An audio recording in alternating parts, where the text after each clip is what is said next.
Hi Year 2, Chapter 21, Professor Faldersham. The morning after the funeral, Spittleworth knocked on the door of the King's apartments again and entered, carrying lots of scrolls, which he let fall onto the table where the King sat. "Spittleworth," said Fred, who was still wearing his medal for outstanding bravery against the deadly Ichabod, and had dressed in a scarlet suit, the better to show it off. "These cakes aren't as good as usual." "Oh, I'm sorry to hear that, Your Majesty," said Spittleworth. "I thought it right for the widow Beamish to take a few days off work. These are the work of the under-pastry chef." "Well, they're chewy," said Fred, dropping half his folderol fancy back on his plate. "And what are all these scrolls?"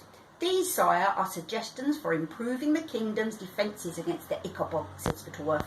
"Excellent, excellent," said King Fred, moving the cakes and the teapot aside to make more room as Spittleworth pulled up a chair. "The very first thing to be done, Your Majesty, was to find out as much as we could about the Ichabod itself, the better to discover how to defeat it." "Well, yes, but how, Spittleworth? The monster is a mystery. Everyone's thought it a fantasy all these years." "That, forgive me, is where Your Majesty is wrong," said Spittleworth. "By dint of restless searching, I've managed to find the foremost Ichabod expert in all of Cornucopia. Lord Flapoon is waiting with him in the hall, with Your Majesty's permission." Bring him in, do," said Fred excitedly. So Spittleworth left the room and returned shortly afterward with Lord Flapoon and a little old man with snowy white hair and spectacles so thick that his eyes had vanished almost into nothingness. "This, sire, is Professor Faldersham," said Flapoon, as the mole-like little man made a deep bow to the King. "What he doesn't know about Ichabods isn't worth knowing." "How is it that I've never heard of you before, Professor Faldersham?" asked the King, who was thinking that if he'd known that Ichabod was real enough to have its own expert, he'd never have gone looking for it in the first place. "I live a retired life, Your Majesty," said Professor Faldersham, with a second bow. "So few people believe in the Ichabod that I formed the habit of keeping my knowledge to myself." King Fred was satisfied with this answer, which was a relief to Spittleworth, because Professor Faldersham was no more real than Private Nobby Buttons, or indeed old Widow Buttons in her ginger wig, who'd howled at Nobby's funeral. The truth was that beneath the wigs and the glasses, Professor Faldersham and Widow Buttons were the same person. Lou Spittleworth's butler, who was called Otto Scramble, and looked after Lord Spittleworth's estate while he lived at the palace. Like his masters, Scramble would do anything for gold, and had agreed to impersonate both the widow and the professor for 100 ducats. "So what can you tell us about the Ichabod, Professor Faldersham?" asked the King. "Well, let's see," said the pretend professor, who'd been told by Spittleworth what he ought to say. "It's as tall as 2 horses. "If not taller," interrupted Fred, whose nightmares had featured a gigantic Ichabod ever since he'd returned from the marshlands. "If, as Your Majesty says, not taller," agreed Faldersham, "I should estimate that a medium-sized Ichabod would be as tall as 2 horses, whereas a large specimen might reach the size of, let's see, 2 elephants," suggested the King. "2 elephants," agreed Faldersham, "and with his eyes like lamps or glowing balls of fire," suggested the King. "The very image I was about to implore, sire," said Faldersham. And can the monster really speak in a human tongue?" asked Fred, in whose nightmares the monsters whispered, "The King, I want the King. Where are you, little King?" as it crept through the dark streets towards the palace. "Yes, indeed," said Faldersham with another low bow. "We believe the Ichabod learnt to speak human by taking people prisoner, before disembowelling and eating its victims. We believe it forces them to give it English lessons. Surfing saints with savagery," whispered Fred, who turned pale. "Moreover," said Faldersham, "the Ichabod has a long and vengeful memory. If outwitted by a victim, as you outwitted it, sire, by escaping its deadly clutches, it has sometimes sneaked out of the marsh under cover of darkness and claimed its victims while he or she slept."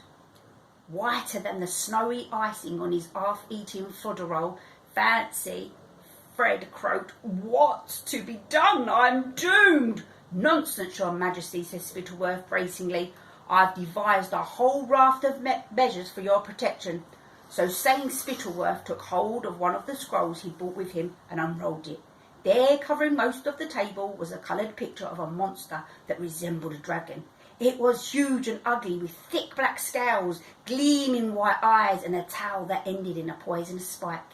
A fanged mouth large enough to swallow a man, and long razor-sharp claws.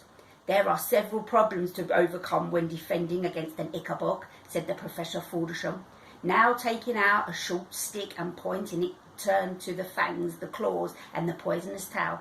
"But the most difficult challenge is that killing an Ichabod causes two Ichabods to emerge from the corpse of the first."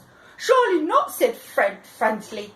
"Oh, yes, Your Majesty," said Faldersham. "I've made a lifelong study of the monster, and I can assure you that my findings are quite correct. Your Majesty might remember that many of the old tales of the Ichabod made mention of the curious fact," interjected Spittleworth, who really needed the king to believe in this peculiar trait of the Ichabod, because most of his plan relied on it. "But it seems so unlikely," said Fred weakly.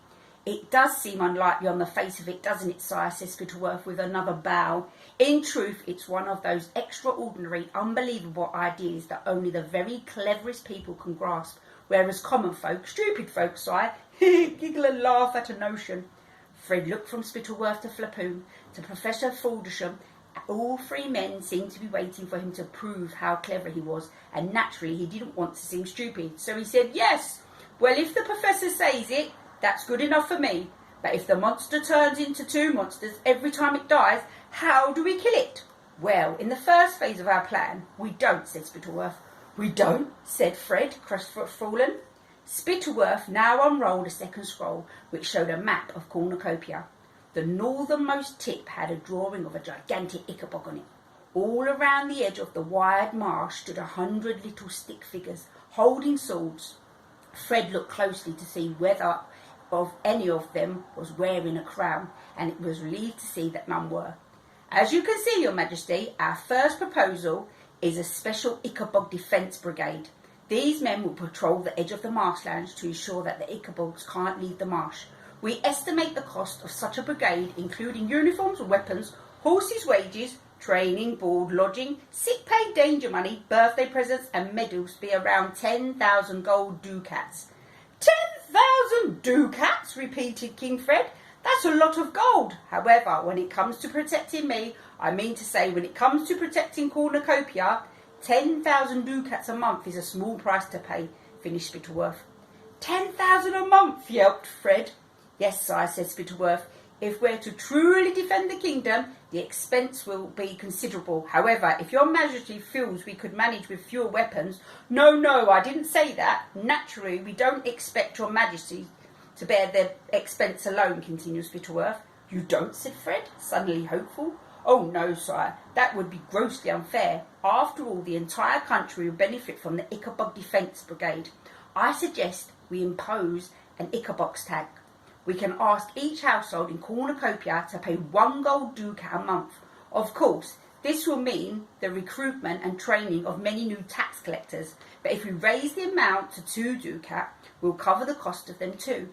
"Admirable, Spittleworth," said King Fred. "What a brain you have! Why, 2 ducats a month, people will barely notice the loss."